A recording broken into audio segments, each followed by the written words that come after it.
बहुत समय पहले की बात है। जंगल के किनारे हरिपुर नामक गांव में बसा था। वहीं रहता था माधव, एक होशियार और दयालु किसान। माधव खेत में कड़ी मेहनत करता, जानवरों को प्यार करता और जंगल के सभी जीवों से दोस्ताना व्यवहार रखता था। लेकिन उसी जंगल में एक खूंखार हाथी रहता था, जिसका नाम था भीमराव। भीमराव कोई साधारण हाथी नहीं था। वह बेहद गुस्सैल, ताकतवर और मनमौजी था। जब भी उसे गुस्सा आता, वह पेड़ों को तोड़ देता, झुंड के जानवरों को डराकर भगा देता और गांव के पास आकर खलिहान उजाड़ देता। एक दिन गांव के लोग एक पेड़ के नीचे बैठे थे। गांव का मुखिया बोला, अब बहुत हो गया। यह हाथी हर हफ्ते आता है और हमारी फसलें बर्बाद कर देता है। वहीं खड़ा माधव नाम का एक व्यक्ति बोला, लेकिन गुस्से से काम नहीं चलेगा मुखिया जी। शायद हाथी को कुछ तकलीफ है। तकलीफ?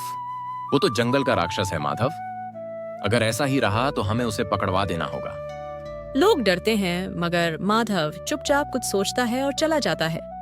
एक दिन जब भीमराव गांव की तरफ आ रहा था, माधव अकेला उसके सामने खड़ा हो गया और बोला, ठहरो भीमराव, तुम नाराज क्यों रहते हो? मैं तुम्हारी मदद करना चाहता हूँ।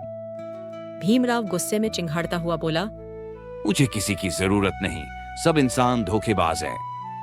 क्या तुमने कभी किसी इंसान से सच्चा व्यवहार पाया है? क्या तुमने कभी किसी पर भरोसा किया? नहीं, जब मैं छोटा था, एक शिकारी ने मेरी माँ को मार दिया था। तभी से मैं सब इंसानों से नफरत करता हूँ। भीमराव की आंखों में आंसू आ जाते हैं। माधव ने धीरे धीरे भीमराव को विश्वास दिलाया कि सभी इंसान बुरे नहीं होते। वह रोज जंगल में उसके लिए खाने के फल और दवा लाता। धीरे धीरे भीमराव का गुस्सा कम होने लगा। तुम्हारा दर्द समझ सकता हूँ भीमराव, लेकिन अगर तुम दूसरों को तकलीफ दोगे तो तुम भी उसी शिकारी जैसे बन जाओगे। शायद तुम सही कहते हो माधव, मुझे माफ कर दो। अब भीमराव गांव की रक्षा करने लगा। जंगल से अगर कोई शिकारी आता तो वह उन्हें भगा देता। बच्चे अब उसके पीठ पर चढ़कर खेलते और गांव में एक त्योहार जैसा माहौल रहता। मुखिया मुस्कुराते हुए बोला, माधव, तुमने जिसे हम खतरनाक मानते थे उसे अपना बना लिया। आज भीमराव हमारे गांव का रक्षक है।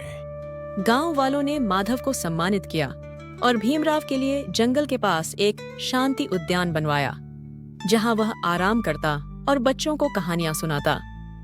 कहानी से सीख, क्रोध और हिंसा का जवाब समझदारी और प्रेम से देना चाहिए।